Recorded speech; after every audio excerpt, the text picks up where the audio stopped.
అందరికీ కూడా ఆ అమ్మవారి ఆశీస్సులు ఉండాలని మనస్ఫూర్తిగా తల్లిని వేడుకుంటూ ఈ రోజు మనం శ్రీరామనవమిలోపు రామాయణంలోని ప్రతి అధ్యాయం కూడా తెలుసుకుందాం. ముందుగా రామాయణంలోని మొట్టమొదటి కాండం బాలకాండము. ఒకరోజు నారద మహర్షి వాల్మీకి మహర్షి ఆశ్రమానికి విచ్చేశారు.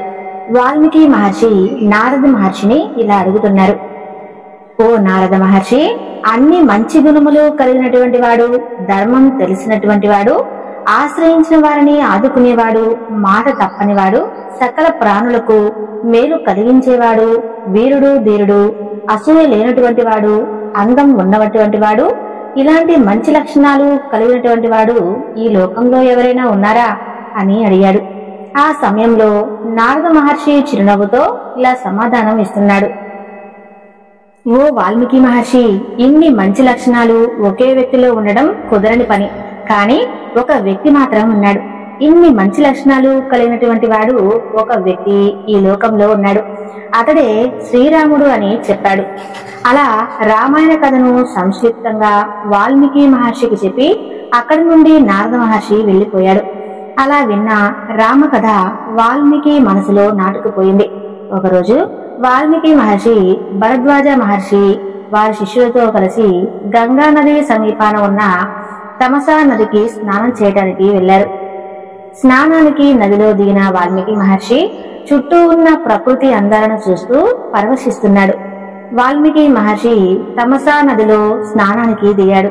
సమీపంలో ఒక చెట్టు కొమ్మ పైన కౌజు పక్షుల జంటలు ఉన్నవి. అవి రెండు పక్షులు చూడముచ్చటగా ఉన్నాయి. ఇంతలో ఒక వేటగాడు బాణంతో మగపక్షిని నేల కూల్చాడు. అది విలవిలలాడుతూ ప్రాణాలు వదిలింది. ఎడబాటును తట్టుకోలేక ఆడపక్షి ఈ తల్లడిల్లిపోతూ కన్నీరు కారుస్తూ ఉంది. ఆ హృదయ విదాకరమైన దృశ్యాలు చూసిన వాల్మీకి మహర్షి నోటి వెంట అప్రయత్నంగా ఒక శ్లోకం పుట్టింది. ఆ శ్లోకమే: మా నిషాద ప్రతిష్టానత్వా మగమః శాశ్వతీః సమః యత్క్రౌంచ మిథునాదేకం అవదేహి కామమోహితం. ఈ శ్లోకం భావం ఏమిటంటే, ఓ వేటగాడ, పరవశంతో ఉన్న కౌజు పక్షుల జంటలోని ఒక పక్షిని చంపావు కాబట్టి నీవు శాశ్వతంగా అపకీర్తిని పొందుతావు అని ఈ శ్లోకం యొక్క భావం. అలా స్నానాలు ముగించుకుని ఆశ్రమానికి వచ్చారు అందరూ. కాని వాల్మీకి మనసులో కౌజు పక్షుల ఆలోచనే ఉన్నది. ఇంతలో సకల చరాచర సృష్టికర్త అయిన బ్రహ్మదేవుడు వాల్మీకి ఆశ్రమానికి వచ్చాడు. వాల్మీకి మహర్షి బ్రహ్మదేవుడికి సకలోపచారాలు చేసి ఆసనం పైన కూర్చోబెట్టాడు. బ్రహ్మదేవుడు వాల్మీకిని గమనించి, ఓ మునీశ్వర, నీవు పలికిన శ్లోకమే అది నా సంకల్ప ప్రభావం వల్లనే జరిగింది. ఆ అనుష్కకు చంద్రస్సు శ్రీరాముడి చరిత్రను రాయమని ఆదేశించాడు. చంద్రస్సు పేరు అనుష్టు. ఈ భూమండలంలో పర్వతాలు, నదులు ఉన్నంతకాలం శ్రీరాముడి చరిత్రను ప్రజలు కీర్తిస్తూనే ఉంటారని చెప్పాడు. రామకథా రహస్యాలను స్ఫూర్తించేలా బ్రహ్మదేవుడు వాల్మీకి మహర్షికి ఆశీర్వదించాడు. బ్రహ్మదేవుడు ఆదేశానుసారం వాల్మీకి మహర్షి శ్రీరాముడి చరిత్ర రచనకు శ్రీకారం చుట్టారు.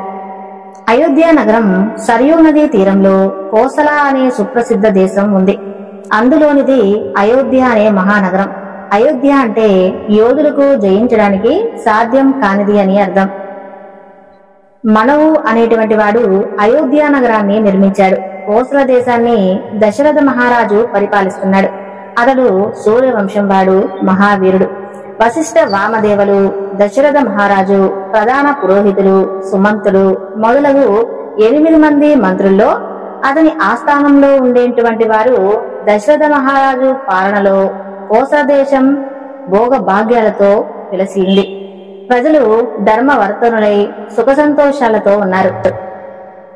యథా రాజా తదా ప్రజ అంటే రాజు ఎలా ఉంటే ప్రజలు అలాగే ఉంటారు అని దీని అర్థం. ఎన్ని సంపదలు ఉన్నా సంతానం లేదన్న చింత దశరథ మహారాజుని కుంగదీసింది. విభాండక మహర్షి కుమారుడైన వృషశృంగుడి చేత అశ్వమేధ యాగం, ఉత్తరకామేశ్వర యాగం చేయిస్తే అన్ని శుభాలు కలుగుతాయని మంత్రి అతని రథసారథి, దశరథుని రథసారథి అయిన సుమంతుడు దశరథుడితో చెప్పాడు. అలా దశరథుడిని సగౌరవంగా అయోధ్య నగరానికి ఆహ్వానించాడు. ఋష్యశృంగుడు 3 రోజుల పాటు అశోకయాగం నిర్విఘ్నంగా పూర్తి చేశాడు. దేవతలు రావణాసురుడి బాధ భరించలేక శ్రీ మహావిష్ణువును దర్శించుకున్నారు. ఋషులను, దేవతలను అనేక రకాలుగా రావణుడు హింసిస్తున్నాడని, మమ్మల్ని కాపాడే బాధ్యత మీదేనని దేవతలందరూ శ్రీ మహావిష్ణువును శరణు వేడుకున్నారు. దేవతల యొక్క శరణు విని మహావిష్ణువు దేవతలకు అభయం ఇచ్చాడు. దేవతలతో ఇలా అంటున్నాడు: రావణుడు బ్రహ్మదేవుడి వరం పొంది ఉన్నాడు కాబట్టి రావణుడిని చంపటం కష్టం. రాక్షసులు, గంధర్వులు, యక్షుల చేత మరణం లేకుండా బ్రహ్మదేవుడి వరం పొంది ఉన్నాడు కాబట్టి రావణుడి చంపటం కష్టం అని పలు విధాలుగా చెప్పి ఉన్నాడు శ్రీ మహావిష్ణువు. కాని రావణుడు మానవులను చులకనగా చూస్తూ ఉన్నాడు కాబట్టి మానవులను మర్చిపోయాడు. అందుకే నేను నరావతారం ఎత్తి రావణాసురుడిని చంపుతానని దేవతలకు శ్రీ మహావిష్ణువు మాటిచ్చాడు. ఆ నరావతారమే శ్రీరామ అవతారం. అశ్వమేధ యాగాన్ని నిర్విఘ్నంగా పూర్తి చేసినటువంటి ఋష్యశృంగుడు పుత్రకామేష్టి యాగాన్ని ప్రారంభించాడు. ఆ పుత్రకామేష్టి యాగం ప్రారంభించిన తర్వాత చివరి రోజు ఆ యజ్ఞగుండం నుండి ఒక దివ్య పురుషుడి చేతిలో బంగారు పాత్ర, వెండి మూటతో వచ్చాడు. ఆ బంగారు పాత్రలో దివ్య పాయసం ఉంది. ఆ పాయసాన్ని ఎవరు స్వీకరిస్తారో ఈ సకల సంపదలు లభిస్తాయి, చక్కటి ఆరోగ్యం లభిస్తుంది, పైగా చక్కటి సంతానం కూడా కలుగుతుంది. ఆ దివ్య పాయసం ఉన్నటువంటి పాత్రను ఆ దివ్య పురుషుడు దశరథుడికి ఇచ్చాడు. దశరథుడు ఆదిత్య పాయసాన్ని తన 3 భార్యలైన కౌసల్య, సుమిత్ర, కైకేయులకు స్వీకరించమని ఇచ్చాడు. ఆ 3 ఆ దివ్యమైన ఆ పాయసాన్ని స్వీకరించిన తర్వాత 1 సంవత్సరం తర్వాత చైత్ర శుద్ధ నవమి నాడు కౌసల్యాదేవికి శ్రీరాముడు జన్మించాడు. మరుసటి రోజు దశమి రోజు కైకేయికి భరతుడు జన్మించాడు. సుమిత్రాదేవికి లక్ష్మణుడు, శత్రుఘ్నుడు 2 కుమారులు జన్మించారు. రామలక్ష్మణ భరత శత్రుఘ్నుడు గురువు గారి దగ్గర వేద శాస్త్రాలను అధ్యయనం చేస్తూ ఉన్నారు. అలా ధనుర్విద్యలో చక్కటి నైపుణ్యం సాధించారు. ఒకరోజు దశరథ మహారాజు మంత్రులతో, పురోహితులతో తన సభా మండపంలో ఒక సమావేశాన్ని ఏర్పాటు చేసి తన కుమారుడి యొక్క వివాహ ప్రస్తావన గురించి తెలియజేశాడు.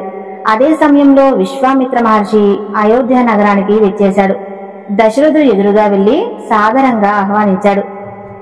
విశ్వామిత్ర మహర్షిని అతిథి దేవో భవ అంటే ఇంటికి వచ్చినటువంటి అతిథి భగవంతుడితో సమానమని, దశరథుడు విశ్వామిత్రుని మహర్షికి సకలోపచారాలు చేసి తన రాకకు కారణం ఏంటో చెప్పమని అడిగాడు. విశ్వామిత్రుడు దశరథుడితో ఇలా అంటున్నాడు: ఓ దశరథ మహారాజా, నీవు ఆడిన మాట తప్పకూడదు. నేను ఒక యజ్ఞాన్ని తలపెట్టాను, కాని మరీనుడు, సుబాముడు అనేటువంటి రాక్షసులు ఆ యజ్ఞాన్ని భగ్నం చేస్తూ ఉన్నారు. కాబట్టి యజ్ఞ దీక్షలో ఉన్నటువంటి నేను ఎవరిని కూడా శపించకూడదు. కాబట్టి నీ యొక్క కుమారుడు అయినటువంటి శ్రీరాముణ్ణి 10 రోజుల పాటు నా వెంట పంపమని అడగటానికి వచ్చాను అని చెప్పాడు. ఆ మాట వినగానే దశరథుడి గుండెల్లో రాయి పడ్డట్లయింది. దశరథుడు విశ్వామిత్రుడితో ఇలా అంటున్నాడు: ఓ మహర్షి, నా కుమారుడికి ఇంకా 16 సంవత్సరాలు కూడా నిండలేదు. పైగా విద్యాభ్యాసంలో నేర్పరితనం ఇంకా సాధించలేడు. కాబట్టి రాముడికి బదులుగా నేను మీ వెంట వస్తాను అని దశరథ మహారాజు విశ్వామిత్రునితో సమాధానం ఇచ్చారు. ఎవరి అండితో మారిష్య సుబాహులు ఇలా యజ్ఞాన్ని భగ్నం చేస్తున్నారు అని అడిగారు. అప్పుడు విశ్వామిత్ర మహర్షి ఇలా సమాధానం చెబుతున్నాడు: రావణుడి యొక్క అండతో వాళ్ళు ఈ యజ్ఞాన్ని భగ్నం చేయడానికి తలపడుతున్నారు అని సమాధానం చెప్పాడు.